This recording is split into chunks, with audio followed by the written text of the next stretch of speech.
the very first thing I have to do is I have to admit internally and externally that I'm an alcoholic, that I can't drink successfully. This is the source of all the problems in my life. The first step, if I'm going to be healed, is I've got to acknowledge what the problem is. So when you take that alcohol away from me, now what's my problem? I just solved it, right? I'm not drinking. I think that's when it starts.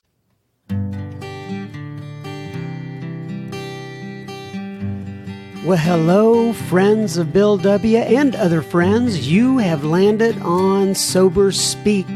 My name is John M. I am an alcoholic, and we are glad you are all here, especially newcomers. Newcomers, that is, both to recovery as a whole and newcomers to this podcast.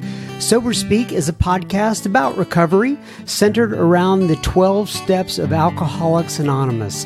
My job here on Sober Speak is simple. My job is to provide a platform to the amazing stories of recovery all around us. Consider Sober Speak, if you will, your meeting between meetings. Please remember, we do not speak for AA or any 12-step community. We represent only ourselves. We are here to share our experience, strength, and hope with those who wish to come along for the ride. Take what you want and leave the rest at the curb for the trash man to pick up. Hello, ladies and gents. That was the voice of Mr. Bill C. that you heard at the beginning of this episode. And you're going to hear so much more from him in a moment regarding steps 1, 2, and 3 in Alcoholics Anonymous.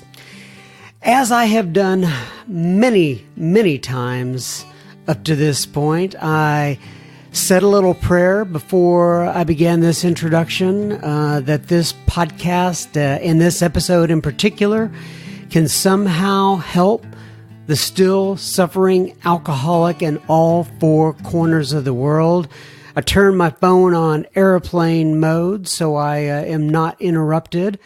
I inhale a bit of essential oil. It's just something I do. It helps me to clear my mind of any noise, if you will, and then I let her rip. And here we are.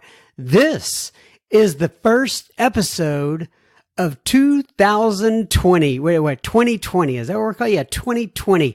We, ladies and gents, have entered a new decade. So, Happy New Year to everybody, or as some of my Spanish-speaking friends may say, Prospero Año. I hope I got that the right way. I know I have some people that correct me every once in a while, but the only reason I happen to know that little phrase right there is because of the song, that says, Feliz Navidad y Prospero Año y Feliz Navidad. I think that's how it goes, and hopefully I'm pronouncing that the right way.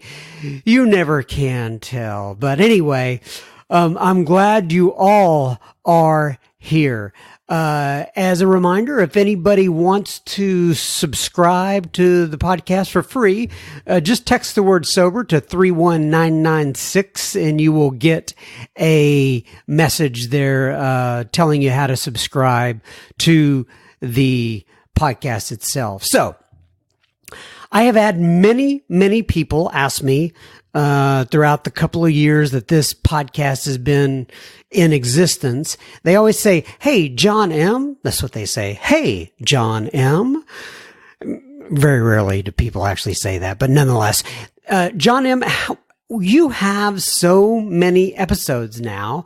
Which, if they're a new listener, which one do I listen to first? Well, that's kind of like asking a parent, who is your favorite child? So what I did is I went ahead and published a list on our website. I say so let me explain how this really happens. With the help of my bride, Shannon, I came up with the idea of saying, why don't we do this? And then my beautiful wife, Shannon, did absolutely all the work that is involved with it. Okay, so I came up with this idea and I said, hey, could we publish on our website the top 10 listen to episodes throughout 2019, and that's in terms of downloads, my friend. It's not me subjectively or anybody else rating it. I can just tell you that listened to by you, the top 10 episodes are now on our website. If you just go to the website, www.soberspeak.com, and if you look at I think it's the top right-hand corner, it'll say 2019 top 10 episodes. And I actually sent out an email with this same info to our mailing list this week. And by the way, if you're not on the email list and you want to be, feel free, more than free, to send me your email address to John, John, at soberspeak.com, or just go to the website, soberspeak.com, and there's a contact us tab. In fact, you know those websites when you go to them and you are on it for like 3 seconds and all of a sudden one of those annoying pop-ups covers the entire screen. It says something like, well, on my site, it says, experience, strength, and hope delivered right to your inbox, something like that. And then you put your email address in there and voila, next time we send out an email, you get one. Well, I have one of those annoying pop-ups, so you can just go to the website and look at it there. All right. Now, and by the way, if you're not following me on Instagram, I'm at SoberSpeak, all one word. Now let's talk about Mr. Bill C. Steps 1, 2, and 3. And you'll notice that on the beginning of this episode, we talk about his previous episode, which by the way was number 2 listened all time on SoberSpeak, and you can find it on that 2019 top 10 site. It is episode number 92. It's called Bill C. Practical Spirituality and Intimacy in Relationships. And if you haven't heard that, please do yourself a favor and go back and listen to that. And I know I have mentioned this before, but I didn't mention it on his episode last time. And this is the same Bill C. that I receive a daily email from, right? He doesn't charge for this. It's just something that he likes to send out. And if you enjoy this episode, or even if you don't, and you still want to get on his email list, you can send him an email to ask him to be on your list, and that'll be at Bill, BILLC, as in Charlie, at kitchentableaa.com. That's Bill C. at kitchentableaa.com, and I will put that on this episode just in case you forget. All right. Bill C. is from California, and he is going to address the first 3 steps in Alcoholics Anonymous. Subtopics include, but are not limited to, emotional maturity, taking things personal, I can relate to that, and powerlessness. So, ladies and gentlemen, without further ado, I present to you Mr. Bill C., and we will have some listener feedback at the end of this episode. Enjoy, Bill C. Hello, Mr. Bill C. Hey, Bill Alcoholic. All right, so you're alcoholic, and what may be your sobriety date, Mr. Bill C., the alcoholic? March 27th, 1985. That's a little while, huh? I'm very impressed by that. As you should be. Okay, so I had my friend Bill here on for an episode. Oh, gosh, I'm not looking at it. I never have these things in front of me, but it was an episode, probably 15, 20 episodes back, and it is definitely one of the most listened episodes that I've had on SoberSpeak. It just went right up to the top very quickly. And if you all want to look for it, it's Bill C. What do we call it, Bill? Spiritual, do you remember? Practical Spirituality. Thank you very much. Practical Spirituality. I apologize. I should have that all in front of me, but I didn't. So it is called Practical Spirituality with Bill C. And you can go back and listen to that. But we wanted to get together again, and I told Bill I wanted to go through the various steps with him because how eloquently he shares about the steps and about the program of Alcoholics Anonymous as a whole. So we're going to start with step 1, we'll see where we get. So, Bill, I'm going to kind of turn it over to you, and then I'll ask some questions. So let's go with step one. We admitted we were powerless over alcohol, that our lives have become unmanageable. What comes to mind for you there? Well, the first thing that comes to mind is they told us that we were just powerless over alcohol because they didn't want us to run screaming down the street. After some years sober, I realized that I am utterly powerless over pretty much absolutely everything. Mm-hmm. It isn't just alcohol. And I'm one of those guys that talks that you've been sober a while. It's not about not drinking anymore. It's about how do we get along? How are our relationships? What is our life like? Are we, do we have a purpose? What's really going on? And my contention is that I believe that the primary problem of any alcoholic in sobriety is that he or she is emotionally immature. That essentially we just don't get along very well. We're kind of like high school. If you look back, most of us started drinking and or using when we were in our teenage years. Those are the primary years of maturing. The lessons get handed out. You hit high school and you start having real relationships. Even in middle school, you know, boys and girls are figuring out how to get together. We are confronted with authority figures all around us. Everybody's telling us what to do all the time. In school and at home, they're trying to mold us and shape us, and we're resistant to that. High school kids, if they're not resistant, there's probably something wrong. I mean, they start pushing up against us, and everybody knows who they are. You can't be an alcoholic if you don't know who they are. There's always a they in there. And the problems in our life are centered around them. Those people trying to restrict our fun or tell us what to do, and we push back. Well, I've had the experience of raising kids. My two younger kids seem to be not alcoholic. They seem to be quote unquote normal. You know, they have their little defects of character like any human being. Nobody's perfect. But what happens is I watch them grow up and they start having relationships and they start having trouble. And they learn from the experience. They have a girlfriend and they skulk around on their girlfriend and they get caught and they get in trouble and they learn, boy, that's not a good thing when you start doing that. Or they have two girlfriends at the same time. You know, and you watch this and it's kind of somewhat humorous. You watch it and if you have a fairly decent relationship with them, those kids, they'll talk to you a little bit about it if they're not afraid of you. And I never talked to my parents about anything. I don't know why that is. They weren't bad people. That was just my attitude about it. But with my younger kids, they would talk to me. I'd watch what was going on and I watched them learn. And somewhere in their early 20s, mid-20s, they kind of evolve into who they're going to be. They're fairly balanced. It's not that they don't have problems, but they learn how to deal with them. A quick example is my daughter.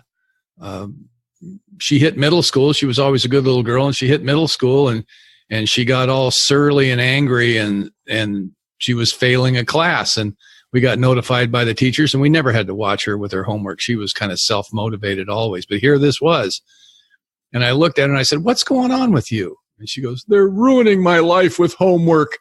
And she was just all pissed off. And I thought, oh, this is my daughter. I relate to this. Now she's starting to act like me. And we sat down and talked about it. And what I told her was, I said, I always resisted authority and I never won. And I'm going to give you some advice. They have the power and they may very well be wrong. You might be right and they're wrong. But they have the power and they will crush you with it. There is no justice. They will crush you. Now, if I were you, especially if you have a stupid teacher, they're really easy to manipulate. You just give them what they want, stroke their ego because they're insecure and burned out, and you can get what you want. But if you resist them, if your ego fights them and you want to overcome them, they will crush you. Mm-hmm. And she heard me that lesson. And I said, there was a report that she had to do and she hadn't done it. And I said, well, let's do the report together. And she goes, well, what topic? Well, I said, why don't we write about how they're ruining your life with homework? And she smiled at me and she said, oh, can we do that? And I go, oh, absolutely. And we turned in that report and she got an A. And the teacher wrote all kinds of comments. You can imagine that teacher, 7th or 8th grade teacher, reading these boring, dull reports. And all of a sudden she reads this one. And I'm sure she liked it and related to it. But my daughter learned a lesson. Now, today she's a school teacher. Oh, great. She's 38 years old and she's got 2 kids. We spent Christmas with them. And she's a school teacher. Has she ever gotten a report that says you're crushing my life? She's 3rd grade, so she hasn't reached that point yet. But, I watched her grow up. Now, back to us. I got sober at 37 years old. I probably had the emotional development of a 16-year-old, and this kid was not an honor student. He's not the one that's mature beyond his years. This is the kid with a bit of a problem with authority. That's who came to you. And this process in the 34 years, almost 35 now that I've been sober, I've been growing up. And I behave bad. I'm the dad, sober. I'm the dad that got kicked off the soccer field for bad behavior. I'm the dad that's got his fingers through the chain link fence at the baseball field, screaming at the umpire with spit flying out of my mouth, and escorted off the field. Sober. At 14 years sober, I had a cop pull a gun on me because I berated him when he pulled me over to give me a ticket. And I told him he didn't have the right to insert himself into my life. I was perfectly capable of driving without his assistance. And maybe he should get a job that adds something to the society rather than detract from it. 14 years sober, an official AA guru. I made amends to that cop that day, and I haven't done it since. But when I got out of my truck to walk back to the motorcycle that he was on to make my amends, he put his hand on his gun. And I had a moment of clarity. That's just plain old bad behavior. And you'll hear alcoholics say, I'm living proof that you can stay angry and still be sober. Well, that's really something to shoot for, isn't it? Is that what we're looking for? You can't tell an alcoholic anything. If you tell him what to do, he'll just do the opposite thing, Well, that might be cute when you're 14 or 15 years old. When you're 40, it's just stupid. And Bill, I got to tell you, that's one of the things that I love about talking with you is that you take some of these things that are accepted as, I don't want to call them wisdom or just sayings that you hear in AA. Excuses for bad behavior. And you look at them and you say to yourself, oh, is that really true? Or is that just something that I've heard for a long time? And you come up with a different perspective on it. And I, like you, have been sober for a few 24 hours. And it helps me to stay in the game when I can look at those things and think about how does this really apply to my life? Well, ultimately, what you realize in all of these situations is I don't like what's happening. And I believe it needs to be adjusted. And I realize through experientially, now that I'm awake, that I'm powerless over all this. And the other thing that happens is I take things personal that just aren't. That's like a teenager in high school. Everything's personal. They are the center of the universe. Everything is happening to them. And as parents, if we're not awake to this, we try to adjust them to get them to behave differently. When what's happening is they're reacting appropriately for where they are in life. That sometime in the future, they're going to realize these things. There's no use. And the way you learn how not to push against things is by pushing against it and fail. And what it says in our book is that self-reliance fails us. It fails us. And I'm a self-reliance guy. And we look out into the nature and we determine that some things are good and some things are bad. We look at something that's happening out there, maybe politically or anything. And we look at that and go, that's wrong. That's incorrect. And my analogy to this is the lion eats the lamb. The lion comes across a lamb and it just eats it. That's what lions do to lambs. And we look at that and we say, that shouldn't happen. That's not fair. Cute little innocent lamb, big, mean, badass lion. That's not right. And we sit and we talk to the lion and he isn't buying it. He goes, he just eats the lamb. He doesn't listen to reason. So we create this thing called hope. And we talk about how hope is good. Hope is a problem. What hope is that you're looking at a situation that you're in right now and you're saying that it's incorrect and it shouldn't be. And you can't change it. You're powerless over changing it. So you create hope and you say someday in the future when things are right, because the present moment right now is incorrect and it shouldn't be. There's some cosmic injustice that's occurring. So someday in the future, the lion will lay down with the lamb. And I submit to you that if that happens, that lamb is going to be nervous for eternity. It is the nature of the lion to eat the lamb. There is no morality in nature. Things just are. We create the reality. We add this to the equation. We look out there and we say, some stuff is incorrect. The way the universe operates is incorrect. It should not be. And I suffer because it never changes. And I understand that personally I'm powerless, but I create a fantasy world that tells me that someday things will be correct because they're incorrect now. And I suffer because of that. My perception of the world around me is stuff is just wrong. And I will not let go of it. I believe it. A guy asked me one time early in sobriety, he says, Bill, have you ever considered the fact that you could be completely wrong? And I thought about that and I went, no, I never consider that. When I think I'm right, I'm right. And I suffer because of that. So step one is huge. And it has a lot more import than I gave it credit for early on. The longer I'm sober, this concept of powerlessness is huge. The source of all the suffering in my life is my inability to accept things just exactly as they are. That's the source of all the suffering in my life. As time has gone on, this has exhibited more and more import in my life. Certainly over other people, I am powerless over other people. I talk to other people and I say, if you were a little bit different, the two of us would be a hell of a lot happier.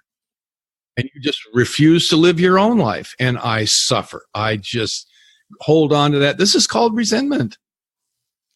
My inability to accept you. I went on retreat last weekend and the guy that led the retreat did a wonderful job. And one of the things that he said that really affected me, that I really thought about, is that this idea of forgiveness, which is essentially step one. I'm powerless. And I have this resentment and I need, at some point, some people in my life, I need to forgive them for who they are. Well, one of the things he's saying, he says, what we do when we forgive people is, I will forgive you as long as you discontinue this behavior that's causing me to be angry at you. Therefore, I have to forgive you. Mm-hmm. So I'll forgive you, but don't ever do that to me again. Don't ever do what you do again, or I will take back my forgiveness. That's not forgiveness. That's conditional. What we need to do when we forgive people is we need to forgive them now for what the transgression that we perceive has occurred and any transgression in the future. In other words, I need to accept you just as you are.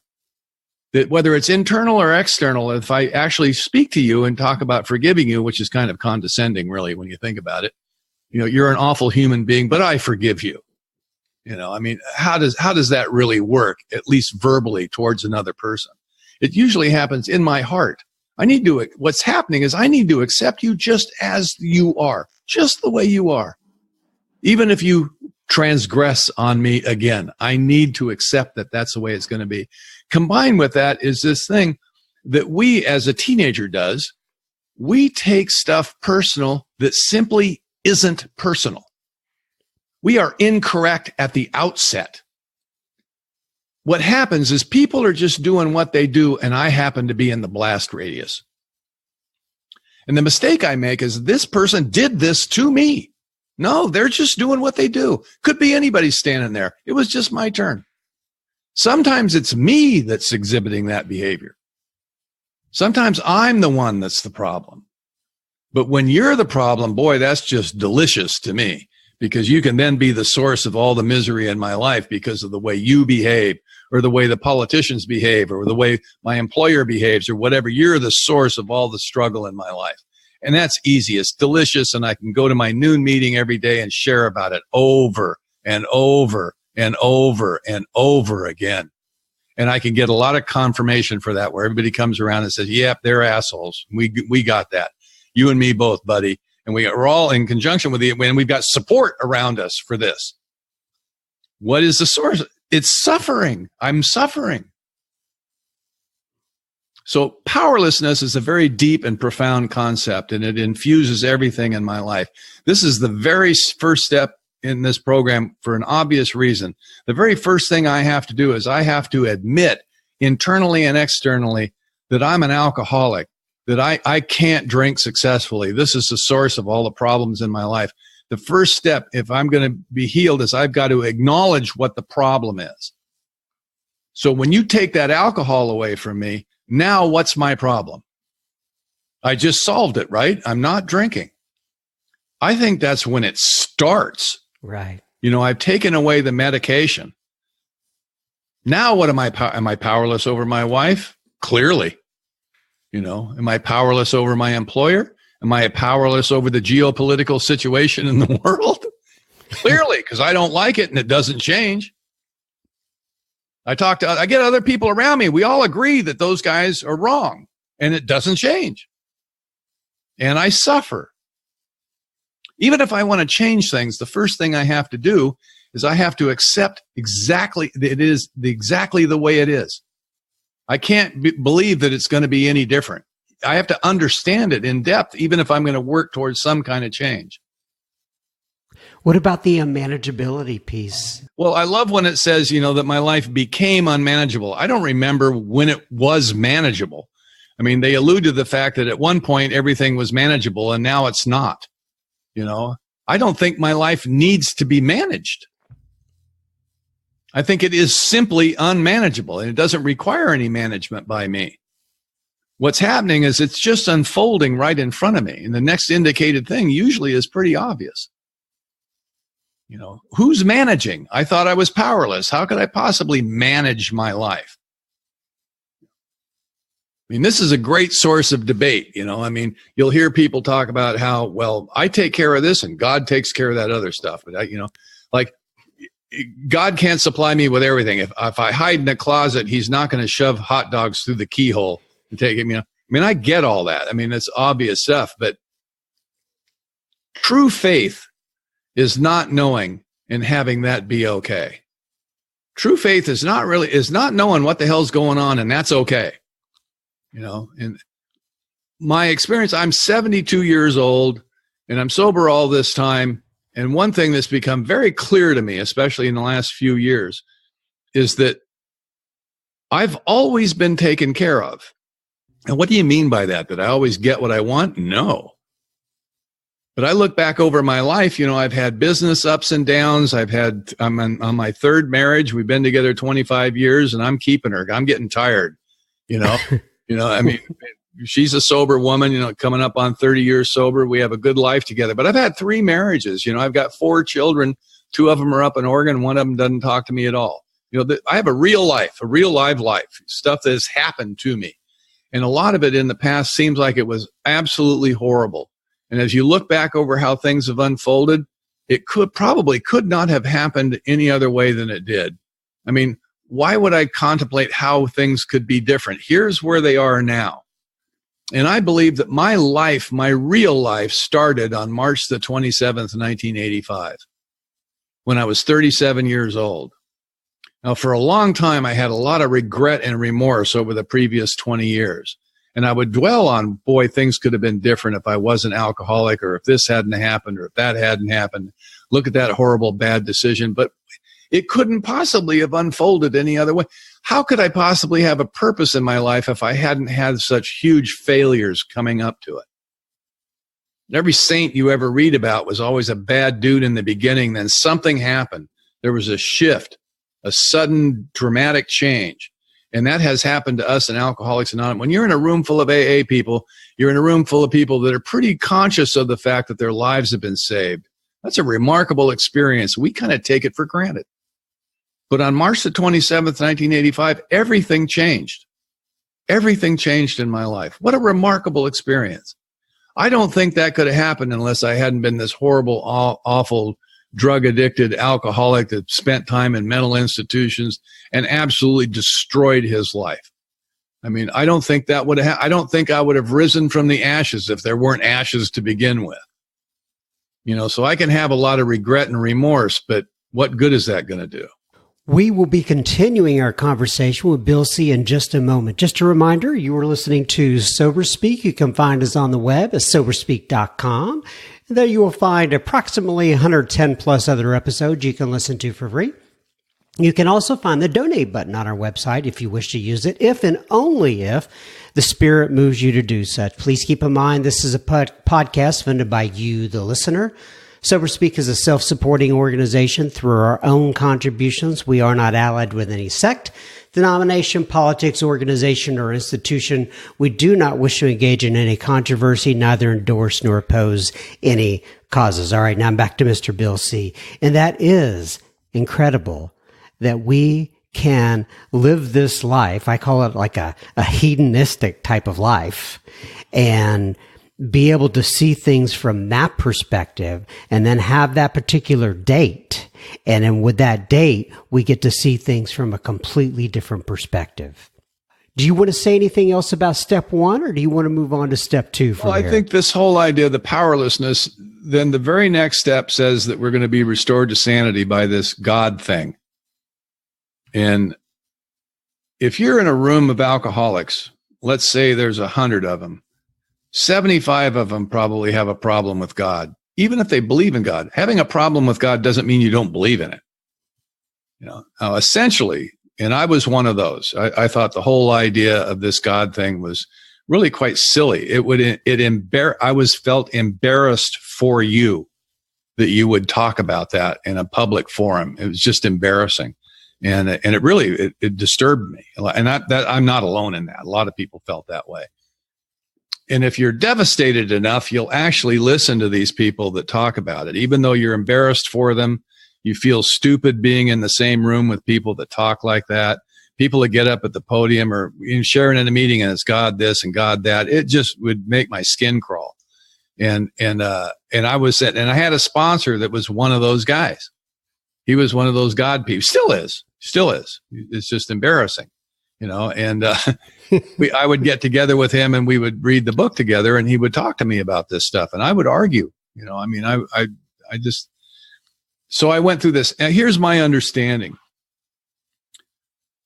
In my seeking, in my searching, which has been going on for all this time, in my reading and sitting with different gurus and meditating and trying to, what the human being wants to do, I want to understand.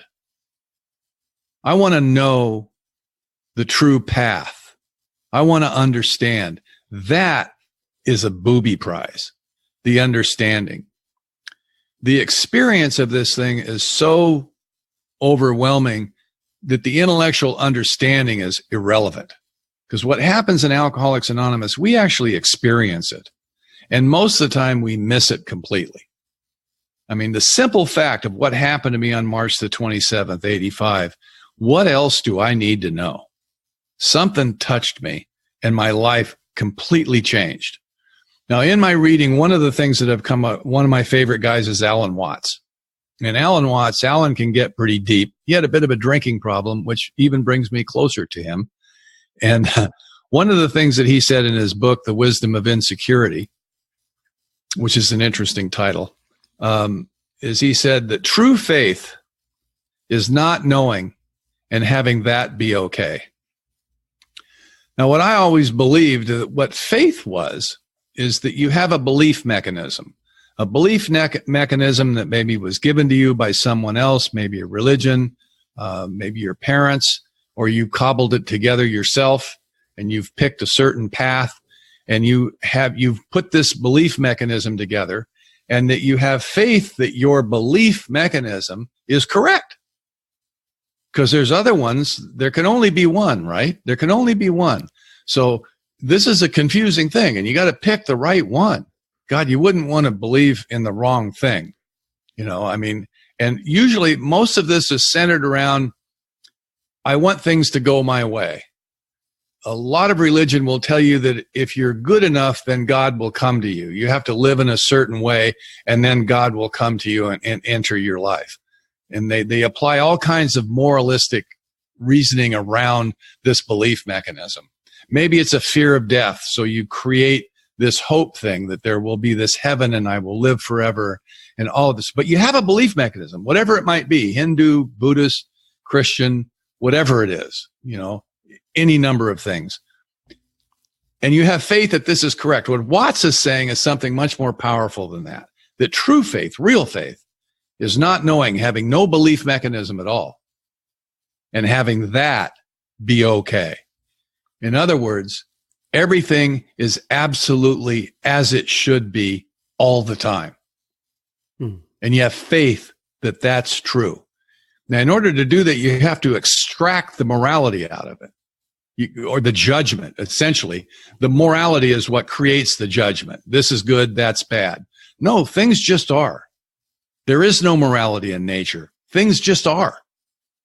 I think in Alcoholics Anonymous, eventually you come to some kind of non-dualistic way of looking at that.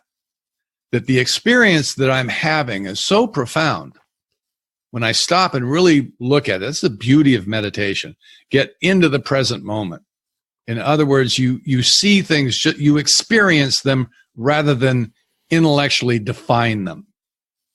And human nature, I want a definition. I want to understand. I want specific dogma that I can then follow, and then I'll be okay. In my experience, just my personal experience in life, it just doesn't work like that. I mean, I struggle with, today I struggle with that. My natural tendency is to judge things and determine the right and wrongness of it, and then feel comfortable in that judgment that I'm correct. And that keeps being taken away from me all the time. Human interaction will take that away from you. In order to maintain it, you have to weed certain people out of your life. If you let some people get into your life, it screws up the judgments because they end up not being the way you thought they were when you get close to them. And so the second step is I need to be restored to sanity. What kind of sanity? What kind of sanity are we talking about here? Well, certainly enough sanity not to drink and use. Certainly it's got to be that, because look at the damage it's done in my life, just personal experience. The way I was living was what would be defined as insane. I was just the way it was coming down. So I need to extract that out of my life. This thing, I need some kind of sanity, but also enough sanity to be able to glimpse the powerlessness. Just get a taste of it. Not all this weird airy-fairy kind of stuff, just the drugs and alcohol part. That's the beginning. So I need that kind of insanity. So logic dictates that this power that's going to restore me to sanity that we discussed has got to be a power greater than myself, that in and of myself, I can't fix me. You hear that a lot. And I think that there's a lot of more depth of truth to that than meets the eye. That I am controlled. I live in my ego, in the egoic mind. And one of its primary purposes is to separate me from you so that there can be some kind of judgment. There needs to be a subject object. So this thinking thing that I think is me, I believe that it's me. It's telling me things. It's coming up with certain judgments. It's not the enemy. It's trying to help. It's just not very sharp. So it's telling me stuff. And what it tells me about this God thing is that we don't need that. We have us. I don't need that, whatever that is. And what we essentially do is that we create a God and then don't believe in it. And that's an egoic structure. I create this God. I say that it's a Christian God. It's Jesus, or it's Hindu, or it's Buddha, or it's something. I create something and I think about that and then I don't believe in that. And my sponsor said, which a lot of sponsors say, is when you argue with them about this, he said to me, I don't believe in the God that you don't believe in either. And that's a very confusing statement because clearly there's only one God, right? There's only one. And you got to pick it. You got to come up with the right one because all the others are wrong. That's the ego separating. So this leads us, if I can grasp this a little bit, that I need a power greater than myself without thinking about it. I need this. Now, in AA, what happens is we come here and we've run out of options, most of us. We'll talk about the gift of desperation. And essentially what the gift of desperation does for you is it shuts down your thinking process. You just, for whatever reason, you go along with what these people are telling you. You just do it. And that was certainly my story. The most spiritual thing that you'll hear in AA is get in the car. You know, well, where are we going? Well, what do you care? What's on your social calendar? It's that kind of thing. You just sort of get in the car. And I was meeting with this guy once a week and he's reading the book with me and I'm arguing and he's giving me airtime so that I won't share about this in meetings. You know, that's part of the job of a sponsor is to listen to you, what you think your problems are so that you won't share about it in the meetings. The meetings are for recovery from alcoholism, not about how your day went or what you think about certain concepts, right? I mean, this is a spiritual path at its essence. The core of it is spiritual. It's not logical, you know, in the sense that we determine logic. I mean, we're sitting around with people that we wouldn't hang around with, listening to stuff that we don't believe, and we keep coming back. What the hell is that? It's an experience. It's a mind-changing, mind-bending, ego-deflating experience. This leads us into the third step. It says, okay, if you need to be restored to sanity, and this God thing, whatever it is, this power greater than yourself is going to do it, then you want to turn your life and will over to it. Well, it's a weird thing. They're leading us to believe that we actually have some say in the matter. Like, I'm going to turn my life and will over to clearly what already has it anyway. But they've given me this thing. Well, I've been withholding myself from the totality of all things long enough. I'm going to acquiesce now and allow you to take me. Thank you very much. And we have these long, windy arguments about my will as compared to God's will, because you have to flesh this out, right? You have to be able to, this is the ego again, the separate. There's God and there's me. There's separation. They can't be the same thing. Clearly, I have a separate will from the power that drives the entire universe. Now, I'm pretty arrogant, but I'm drawing the line at certain things. There's no difference between my will and God's will. The next indicated thing is obvious. There is this illusion that I seem to be controlling things, that somehow I'm the author of my own reality. You know, if you stop and think about that, that's literally probably physically impossible. That I can't be separate from nature. I can't be separate from anything that exists in nature. I'm part of it. I am connected to it. If there is a God or this God thing, I can't possibly be standing outside the circle of the universe looking in. You know, Chuck Chamberlain used to draw the circle and everything existing inside the circle, then this little stick man outside the circle. Now that's the alcoholic. That's me looking at the universe and judging it because I'm clearly not part of it. I mean, even the whole powerless, when you're a kid, all alcoholics, when they tell their story, talk about how long before they ever drank, they had this alcoholic thinking thing. They felt separate from. We apply this like it's some aspect of alcoholism, this feeling of separation. The ego presents itself at about 2.5 years old. Prior to that, the kid thinks he's a parasite, essentially. He can't survive without them. But he gets to the point where he has an epiphany that when I cry, they come. So clearly there's me and there's them. Now, growing up, all kids feel this separation, all of them. And we talk about alcoholic thinking as if there is such a thing, you know, that we take the human experience that everybody has and we say it's unique to alcoholics. I just don't believe that anymore. I don't think we're that different. I don't think we're that unique. I don't think there's that much of a separation. I have a problem that when I ingest alcohol, I don't know when I'm going to stop. It would behoove me not to do that anymore. Now, if that can be taken away from me, if that obsession to do it can be lifted so that I don't start and the craving doesn't stop, now that's worth looking at. What the hell is that? Let's look at that. What's going on? At this point in my life, I think that this idea that I'm special, and I'm sure as we continue this on, I'll talk about this more, is the source of most of the problems in my life. this idea that I'm separate and I'm unique and all of this, certainly there is a unique self of some sort, but the idea that we are independent of each other is really quite ridiculous. I can't survive without you. You can't survive without me. When I'm a child, when I'm a baby, I physically can't survive. I'm not like a horse that stands up within minutes of its birth and nurses on the mother. It isn't like that. I'm completely helpless. And as I get older, I can see myself returning to that condition. So it would behoove me to be connected to my fellow man, right? As if I'm not already. So later when we talk about meditation and stuff, you can develop these skills, really, literally, of being able to watch yourself think. And you come to understand that you are not your thinking mind. So the third step is kind of cute in the sense that it allows us to believe that we actually have some say in the matter. I think what's happening in the third step is you just come to realize that you have everything you need. AA essentially is a program of subtraction that takes away everything from you that's blocking you from seeing that you already have everything you need already, that there really is nothing missing.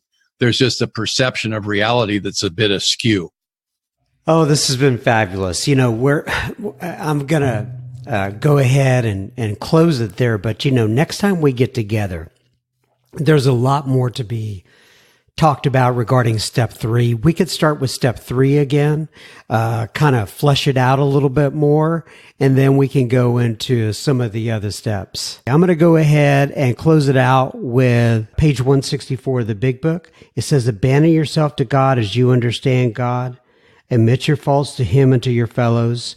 Clear away the wreckage of your past. Give freely of what you find and join us. We shall be with you in the fellowship of the Spirit, and you will surely meet some of us as you trudge the road of happy destiny. May God bless you and keep you until then.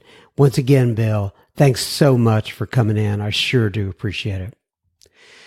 Thank you so much, Mr. Bill C. That was absolutely fantastic. We'll be continuing on with some of the other steps with Bill C. on some upcoming episodes, but that was a great way to start the year. I wanted to start the year addressing steps 1, 2, and 3, as I know there are people in all 4 corners of the world that have the boot of alcoholism on their neck and they can see no way out. And hopefully that was a message that it can help somebody somewhere out there in this land. If you want to send a message to, or if you want to get a message to Bill C., or to any of the other speakers, or you just want to communicate with me, send me an email to John, John, at soberspeak.com. Now, on to a little bit of listener data feedback, or feedback de la listener, however you want to say it. Anyway, this first email, I should say, that I have here, it broke my heart. Steve writes in and he says, John, I have been mostly trudging the road of happy destiny. At least I thought I was, but sadly, I have a story. I moved to Washington this year. That's where I'm from. And I thought the time was right to move back there. I even bought a house there. And there are some great AA meetings and a strong AA community in Washington. I spent parts of January, April, and all of July and half of September there, but decided that where I am in Kentucky is where I needed to be, near my daughter and my grandsons, and with my girlfriend living life here. John, I messed up. When I got back to Kentucky in September, I got complacent and I stopped going to meetings. I listened to SoberSpeak every week, but other than that, I didn't work my program. I felt like I had it handled and didn't need to hear that meeting stuff so often anymore. AA had fixed me and I was fixed. This is a common story. Along about that November, I was even toying with the idea of having maybe one drink once in a while in parentheses, cunning, baffling, and powerful, exclamation point, close parentheses. But I didn't, not once. Till December 2nd, the Monday after Thanksgiving. That's the day my son-in-law stupidly bought an off-the-street Oxycontin for his back pain, but it was really fentanyl. Oh, I know what that is. I hope I'm pronouncing it right. Fentanyl. And he died in his driveway, slumped over the steering wheel of his car. My daughter found him there. And I have spent every day since helping my daughter, she's 37, and the grandkids, the girl is 13 and the boy is 10, grieve and put their lives back together. It's been an unbelievable, heart-rending, as well as a bureaucratic and legal mess. In addition to the emotional crisis in each of them, of course, I am grieving as well.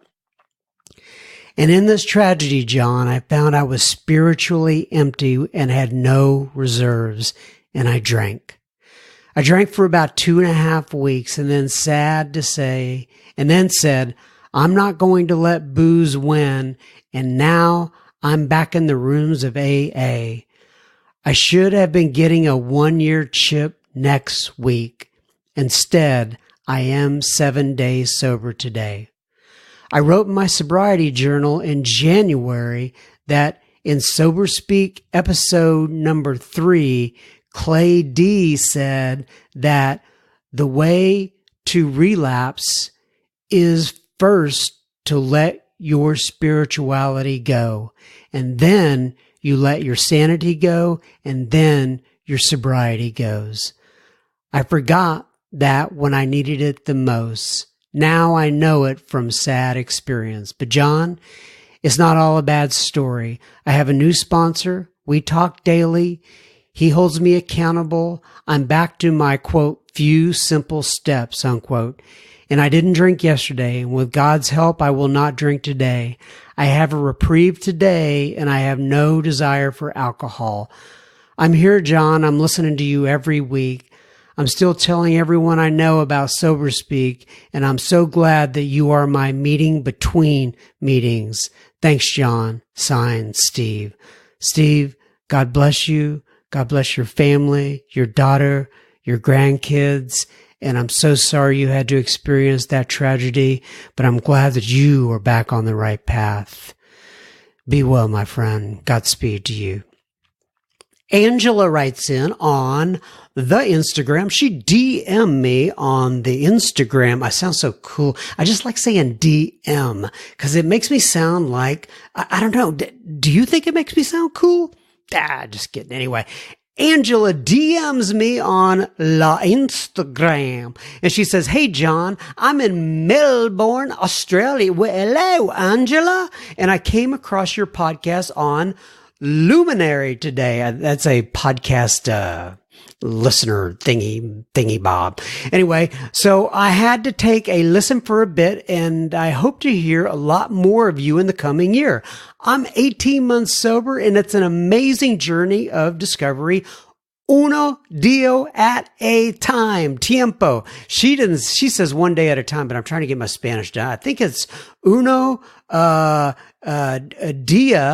at a tiempo. Do I have that right? Something like that. Anyway, she says, this is my third attempt at living the 12-step way of life. I started OA in my 20s, the Al-Anon and ACOA in my 30s, before drinking solidly through my 40s and most of my 50s. Well, we covered all the decades there. Wow. And that's a lot of experience that you have there to pass on, Angela. I'm so glad. God willing, I'll surrender and stay sober, as I definitely can't manage my life on my own. Regards, Angela D. Well, thank you, Angela. Thanks for writing in. I told her I was going to read this on the podcast, and she said something like, fame at last. Yes, Angela, you are now famous. Emma DMs me on the Instagram and she says, John, listen to your podcast for the first time yesterday. I am 5 days sober. Oh my goodness. Sounds like nothing, but it's massive to me. Thanks for helping me. That does not sound like nothing, Miss Emma. 5 days is an eternity for people like you and me. And I'm so glad for you. Just keep going to meetings. Do all the right things. Keep me posted.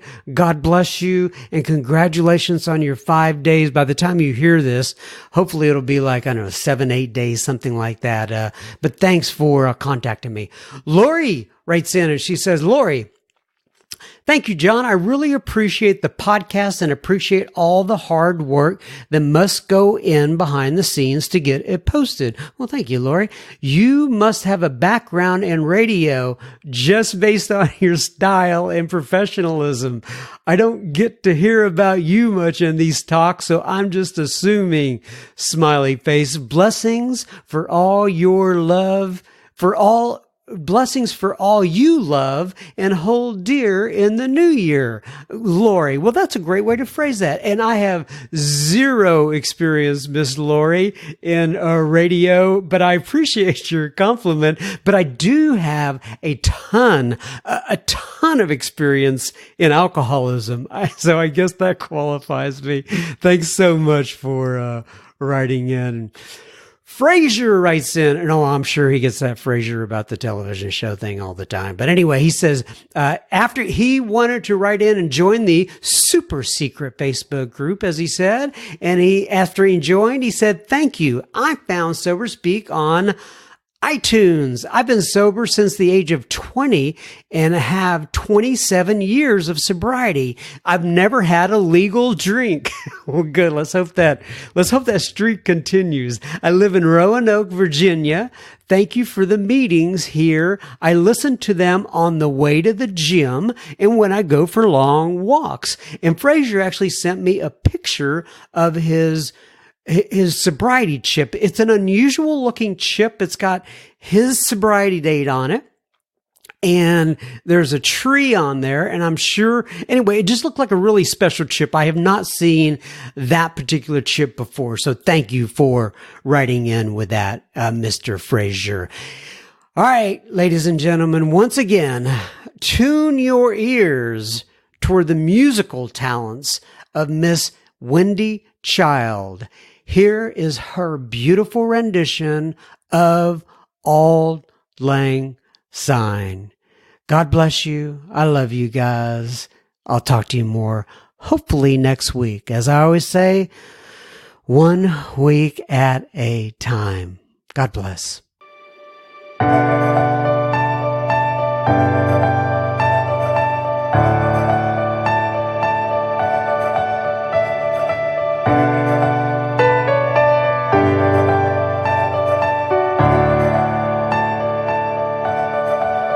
Should old acquaintance be forgot and never brought to mind? Should old acquaintance be forgot and auld lang syne?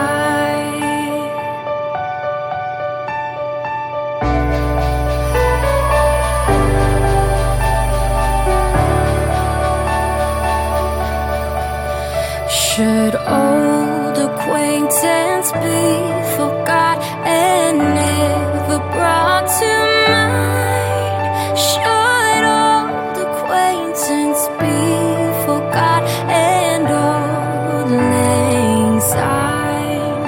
For auld lang syne, my dear, for auld lang syne, we'll take a cup of kindness yet for auld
and